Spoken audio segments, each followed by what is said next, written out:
let's get into it as well. Like what you think of the contemporary political right. You had a very fascinating take, which I don't know I agree with though, but I can kind of see it. You said that the contemporary right, the dissident right, is more characterized in terms of similarities to the Reconstruction progressive movement in the 20th, the 19th, 20th century than it is to like some weird conglomeration of European reactionary thinking.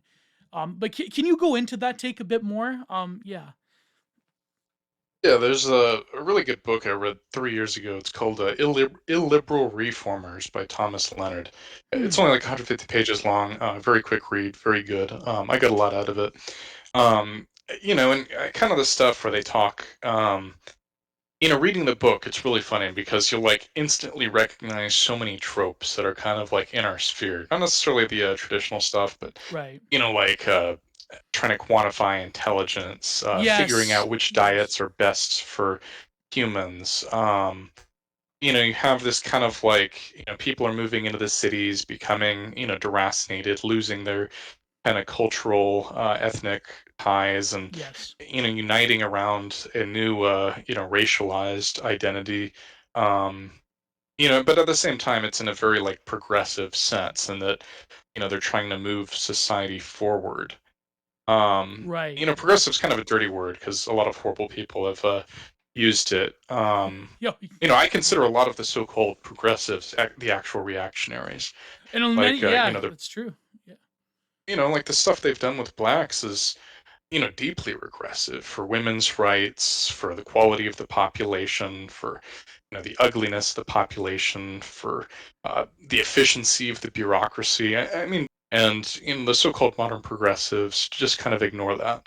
They come up with a lot of copes for equals to everyone else, and why racism is like the ultimate evil rather than, just something that everyone does. It's a theological Um, evil to them at this point, in some yeah, ways. yeah. I Yeah. mean, it's like, it's a transcendent evil that permeates throughout all of white people. Um, and there are some like, unfortunately, this stuff is like spread to like India and the Islamic world too.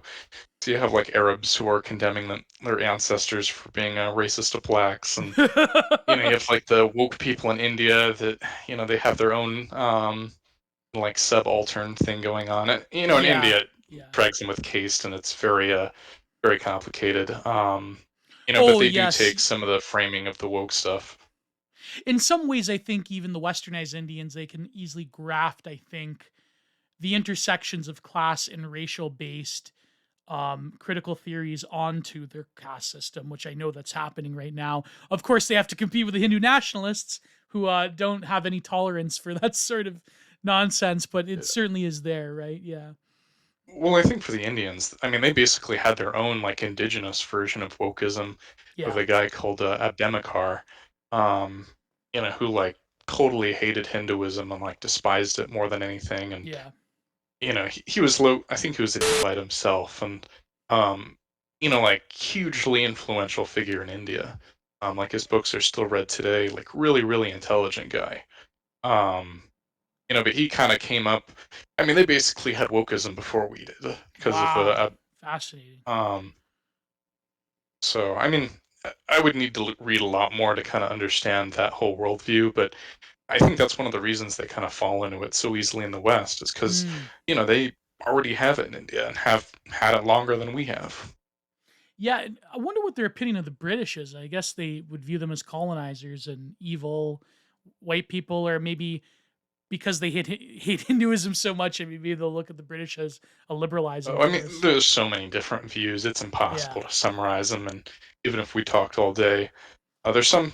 It's actually kind of funny. You have Indian libs that they hate the Hindu nationalists so much that they actually support the British colonization and argue that it ended a lot of reactionary aspects of Indian culture. Oh man, it's So brutal. it's just, I mean, man, like India's, like when we think of India as a country, like that's not really fair. It No, is a no. country, but it's a civilization too. Yes, Like yes. India should be considered on the same level of like Western civilization or Chinese civilization.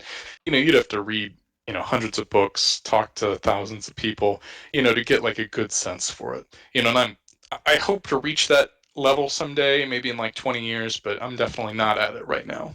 Yeah. Yeah. Um, so yeah, the woke question is interesting.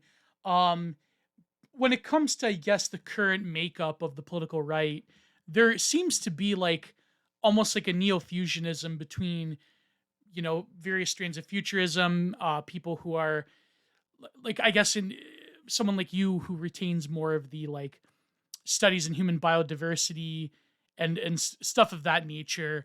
Then of course you have the trads, you have the romanticists, you have people who are like anti-technology. So yeah, it does make a lot of sense from this view, but yeah.